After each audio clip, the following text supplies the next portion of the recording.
ስለዚህ እስራኤላውያን በእግዚአብሔር የተመረጡ ነበሩ። በምድር ላይ ሌሎች በእግዚአብሔር ዓይን ያልታዩ ቀንተው ወደ እግዚአብሔር በንስሐ እንዲመለሱ እግዚአብሔር ማንን መረጠ?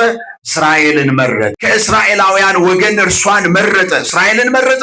ደግሞ እናት ትሆነው ዘንድ እናቱን ቅድስት ድንግል ማርያምን መረጠ። ወይም ሌሊት ማህሌቱን ሊቃውንቱ ሲያደምቁት አድረዋል። ደግሞ ቅዳሴው ተቀድሷል። የእግዚአብሔርን ቃል ደግሞ መማማር ይገባናል። ወሐረየነ ሎቱ ለርስቱ፣ ለርስቱ እኛን መረጠን። እስቲ ሁላችሁም ይህንን ቃል በሉ፣ ለርስቱ እኛን መረጠን። ይህ በመዝሙረ ዳዊት መዝሙር 46 በቅንፍ 47 ቁጥር 4 ላይ የሚገኝ ኃይለ ቃል ነው። ቅዱስ ዳዊት ቀድሞ እስራኤል የነበሩበትን ሕይወትና አኗኗር ተመልክቶ ወሐረየነ ሎቱ ለርስቱ፣ ለራሱ ለርስቱ እኛን መረጠን አለ። የመጀመሪያው ነገር ተስፋ ለሚያደርጓት ምድራዊ ሕይወት ለምድረ እስራኤል ለከነዓን ወተትና ማር ለምታፈሰው ለዚያች ምድር እስራኤልን ከምድር አሕዛብ ሁሉ መረጣቸው። ስለዚህ እስራኤላውያን በእግዚአብሔር የተመረጡ ነበሩ። በምድር ላይ ሌሎች በእግዚአብሔር ዓይን ያልታዩ ቀንተው ወደ እግዚአብሔር በንስሐ እንዲመለሱ እግዚአብሔር ማንን መረጠ? እስራኤልን መረጠ። ስለዚህ ሐረየነ አለ፣ እኛን መርጦናል። ከሕዝብ ከአሕዛብ መካከል መርጦናል። ስለ ጽድቃችን ነው አይደለም፣ ስለ ስራችን ነው አይደለም። ግን እግዚአብሔር በራሱ ዓይን በምርጫው መርጦናል። ኦርቶዶክሳውያን የተዋሕዶ ልጆች ዛሬ እግዚአብሔር በዚህ ስፍራ እንድንገኝ መርጦናል። ክብርና ምስጋና ለስሙ ይሁን። እልል ብለን እናመሰግናለን እግዚአብሔር። ታዲያ መመረጥ ብቻውን እንደው የአበባ ምንጣፍ ነው፣ እንዲሁ በደልዳላ መሬት በተመቻቸ ሁኔታ ነው ወይ መመረጥ ያለው ብንል አይደለም። ምክንያቱም ቅዱስ ዳዊት እንደሚናገረው አግረረ ለነ አሕዛብ ታሕተ እገሪነ፣ እንዲሁ አይደለም መመረጥ የመጣው ሌሎች ጠላቶችን፣ ክፉዎችን፣ ክፋቶችን ከእግራችን በታች አስገዝቶ ነው አለ። እግዚአብሔር የተመሰገነ ይሁን። ዛሬ ቅድም የህንፃ አሰሪው ኮሚቴ ሰብሳቢ ሲናገሩ ሰምታችኋል።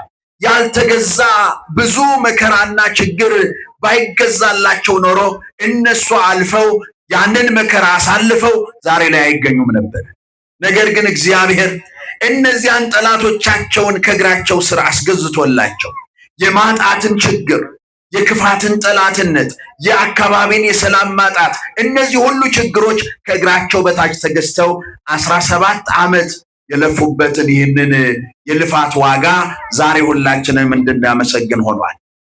እንግዲህ ቅዱስ ዳዊት ይሄንን ይናገርና በኋላ ደግሞ በሰማይ በርስቱ በመንግስተ ሰማያት ስለመመረጥ ሲናገር ስኖ ለያዕቆብ ዘአፍቀረ፣ የያዕቆብን ውበት ወደደና ለርስቱ መረጠ።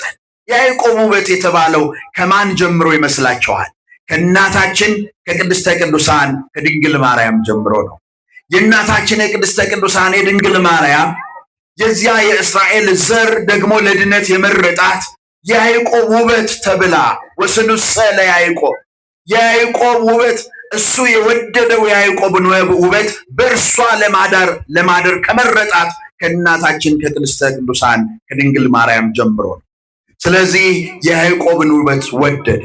ከእስራኤላውያን ወገን እርሷን መረጠ፣ እስራኤልን መረጠ። ደግሞ እናት ትሆነው ዘንድ እናቱን ቅድስት ድንግል ማርያምን መረጠ። አያችሁ፣ ሁልጊዜ እግዚአብሔር ዓይኖቹ በትሑታን ላይ ነው።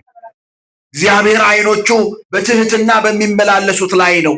ለዚህም ነው እመቤታችን ቅድስት ድንግል ማርያም አዕበዮሙ ለትሑታን ብላ ጸለየች። ትሑታንን ከፍ ከፍ አደረጋቸው። ትሑታንን ከመሬት ከፍ አደረጋቸው፣ እርሱ ትሑታንን ይመለከታልና። በትህትና ለንስሐ የሚገባቸውን ሰዎች ልባቸውን ወደ ራሱ ይመልሳል። ዛሬ በበሌሳ አካባቢ በሀገረ ስብከታችን ያለን ሁላችንም እግዚአብሔር እንዲመለከተን ልባችንን ለእርሱ ማስገዛት ይገባናል። ተመልከቱ፣ ዛሬ በቅዳሴው እንደተነበበው አንዲት ሲካር በምትባል ከተማ በውሃ ጉድጓድ አጠገብ የተቀመጠች ግን እግዚአብሔር የተመለከታት አንዲት ሴት፣ እርሷ በዚያ በጉድጓዱ መካከል በዚያ እያለች በጠራራው ፀሐይ እርሷን ይመርጣት ዘንድ እግዚአብሔር ወደ እርሷ ሄደ። ጌታችን መድኃኒታችን ኢየሱስ ክርስቶስ ወደ እርሷ ሄደ። ቅዱስ ያሬድ ሌሊት ሊቃውንቱ ሲዘምሩ ነው ያደሩት። ዛሬ ሰንበቱም መዝሙሩም ወብዙሃን ኖሎት ነው። ወብዙሃን ኖሎት መጹ ወስኢኑ ከሲቶታ ለእብን ማፋዘቅት። አያችሁ፣ ያቺ የያዕቆብ ጉድጓድ ቀድሞ በኦሪት ዘፍጥረት ታሪኳ የተነገረ ነው። ታሪኳ በኦሪት ዘፍጥረት ምዕራፍ 29 ቁጥር 8 ላይ እነዚያ የያዕቆብ ልጆች በሙሉ ወደ ጉድጓዱ ይመጣሉ ውሃ ቀርተው እንስሶቻቸውን ውሃ ለማጠጣት። ግን የሚገርመው ማንም ከጉድጓዱ አፍ ላይ ድንጋዩን አንከባሎ ማንሳት አይችልም ነበር። እረኞች በሙሉ ይሰበሰቡ ነበር። ይሄንን ቅዱስ ዳዊት ቅዱስ ያሬድ ይሄንን ወብዙሃን ኖሎት መጹ የሚለውን ወስኢኑ ከሲቶታ ለእብኒልና እስከ ይመጽእ ያዕቆብ ዘክቡት ውስተ አቆዩ። አያችሁ፣ ያዕቆብ የተባለው ያ ድንጋዩን የሚያንከባልለው የሚያነሳው ያዕቆብ እስኪመጣ። ምክንያቱም ያዕቆብ መጥቶ በዚያ በእርሱ ዘር በኩል ደግሞ ክርስቶስ የመምጣቱን ምልክት ሲያሳይ ነው። ያንን እየተናገረ ይመጣና እውነት ነው ያዕቆብ የተባለው ክርስቶስ ነው። ደግሞ ቅዱስ ያሬድ ይሄንን ያሰፋና በሰፊው ይናገርና በከመ ወጻት በትር እምስሮ እሴይ በአምሳለ በትረ ያዕቆብ በዘይርኢ አባግይሁ። እነዚያን በጎቹን የሚመራበት የሚያሰማራባት ያቺ በትር የተባለችው ይእቲኬ ማርያም ይእቲ ወበእንተ ዘይቤ ትወጽእ በትር። ይህ በትር ትወጣለች ከያዕቆብ ከስሩ በትር ትወጣለች የተባለችው ያቺ እናታችን ቅድስት ድንግል ማርያም ናት። ወየዐርግ ጽጌ፣ ደግሞ ከዚያ ከበትሩ ፍሬ ቁጥቋጦ ይበቅላል ተብሎ የተነገረለት ውእቱኬ ዋሕዱ ውእቱ ውእቱኬ ወልደ አምላክ ውእቱ፣ እርሱ የእግዚአብሔር ልጅ አንዱ ዋሕዱ ውእቱ አንድ የሆነው እርሱ ነው። እርሱም ወልደ እግዚአብሔር ውእቱ የእግዚአብሔር ልጅ ኢየሱስ ክርስቶስ ነው። ክብርና ምስጋና ለእግዚአብሔር ይሆን። ይህንን ምስጢር በሊቃውንቱ ሌሊቱን ሙሉ መቼም ቅድምም እንደሰማችሁት ነው። በዚያ በእናታችን በቅድስተ ቅዱሳን በድንግል ማርያም በኩል ቤተ ክርስቲያንን የቀደሳት ክርስቶስ፣ ቤተ ክርስቲያንን የመረጣት ክርስቶስ ዛሬ አዲስ ለሆነችው ለዚህ ህንፃ ሰንበት ተማሪዎችም የዘመሩት ህንፄሃ አዳም አዳም ብለው ሐመልማለ ወርቅ ገበዋቴሃ ሐመልማለ ወርቅ፣ የሚያምር ህንፃ የታነጸላት ያቺ ቤተ ክርስቲያን። ሊቃውንቱ ደግሞ ምን አሉ? ተቀደስ ወንሲ ኃይለ፣ ኃይልሽን ልበሺ ተነሺ፣ ኦ ቤተ እግዚአብሔር፣ የእግዚአብሔር ቤት ሆይ ተነሺ። ስመናሆ ንጉሥኪ በጽሐ፣ እግዚአብሔር እግዚአብሔር ንጉሥሽ፣ እግዚአብሔር ጌታሽ፣ እግዚአብሔር መድኃኒትሽ ወደ አንቺ ደርሷልና መጥቷልና ቤተ ክርስቲያን ሆይ ተቀደሺ፣ ተነሺ፣ ልብስሽን ልበሺ፣ የኃይል ልብስሽን ልበሺ። ዛሬ የተሰበሰበበት ቅድም እንዳቀዱት ትልልቅ የአብነት ትምህርት ቤቶች ደግሞም ሌላ ገቢ ማስገኛ የከብት እርባታም ቢሆን ሌላም ሊሰሩ ያቀዱ እነዚህን ልጆች መጸለይና እጆቻቸውን አምላከ ቅዱሳን እንዲያበረታልን መጸለይ ይገባናል። ስለዚህ እነዚህን ወንድሞቻችንን እግዚአብሔር አምላክ ይጠብቅልን። እህቶቻችን፣ ወንድሞቻችን ዛሬ የበሌሳ ቅድስት ልደታ ለማርያም ማህበር ተብላችሁ የተቋቋማችሁ በዚህች በበሌሳ ብቻ አይደለም፣ በድፍን የሀዲያና ሰልጤ ሀገረ ስብከት የምትሰሩትን ነገር እግዚአብሔር ያስጀመራችሁ ይቀጥላል። ይሄንኑ አምላከ ቅዱሳን ያስፈጽማቸዋል። እግዚአብሔር አምላካችን ስሙ ለዘላለም የተመሰገነ ይሁን። እንግዲህ ብፁዕ አባታችን አቡነ ሕርያቆስ የአዲስ አበባ የሀዲያና ስልጤ አህጉረ ስብከት ሊቀ ጳጳስ ናቸው።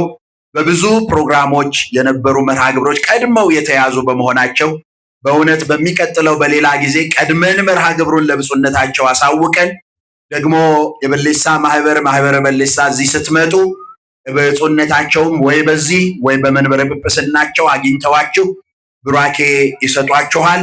ነገር ግን ዛሬ የካቲት 1 2018 ዓመተ ምህረት ይህ የሚመረቀው ቤተክርስቲያን ከዛሬ በኋላ ቅድም ህንፄሃ አዳም ሲሉ ደብረ ማርያም እያሉ ነበር የዘመሩት። ስያሜ ያስፈልጋታል። ብፁዕ አባታችን አቡነ ሕርያቆስ ይህችን ቤተክርስቲያን የበሌሳ ደብረ ዕንቁ ቅድስት ልደታ ለማርያም ብለው ሰይመዋታል። እግዚአብሔር አምላክ የተመሰገነ ይሁን።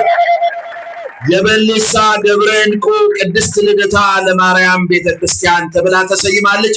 ድጋሚ በእልልታ በጭብጨባ እንደገና ለሶስተኛ ጊዜ የበሌሳ ደብረ እንቁ ቅድስት ልደታ ለማርያም ተብላ ተሰይማለች። እግዚአብሔር አምላክ የተመሰገነ ይሁን። ነገ ደግሞ እግዚአብሔር የፈቀደለት አገልጋይ ካህን ሲመጣ፣ አስተዳዳሪ ሲመጣ ደግሞ ስሙ ይሰየማል። መቼም ደብረ እንቁ ከተባለ ከዚያ ደግሞ ይቀጥላል። ሰንበት ተማሪዎች በርታ በሉና ደግሞ ነገ ለሰንበት ትምህርት ቤት፣ ለሌሎች ብርቱ አባቶች፣ ለሊቃውንት፣ ለሁሉም ነገ ከነገ ወዲያ ብፁዕ አባታችን እንዲህ ያለውን ሁሉንም ነገር ያደርጋሉና ይህንን እንድንይዝ ያስፈልጋል። አምላከ ቅዱሳን ከሁላችን ጋር ይሁን። እንግዲህ አምላካችን እንዳስተማረን ወሐረየነ ሎቱ ለርስቱ፣ ለርስቱ የመረጠን እኔና እናንተ ነን። ለምድራዊ ድሎት ብቻ አይደለም፣ ለመንግስተ ሰማያት የመረጠን እኛ ነን። መንግስተ ሰማያት ማደሪያችን ማረፊያችን ትሆን ዘንድ የጠራን እኔና እናንተን ነውና በዚህ በበሌሳ ያለ አካባቢ ያላችሁ ምዕመናን በቅዳሴ በእሁድ በየበዓሉ እየመጣን ሁላችንም እንድንቀደስባት አምላከ ቅዱሳን ለሁላችንም ይርዳን። እግዚአብሔር አምላክ በረከቱን ለሁላችንም ያሳድርብን።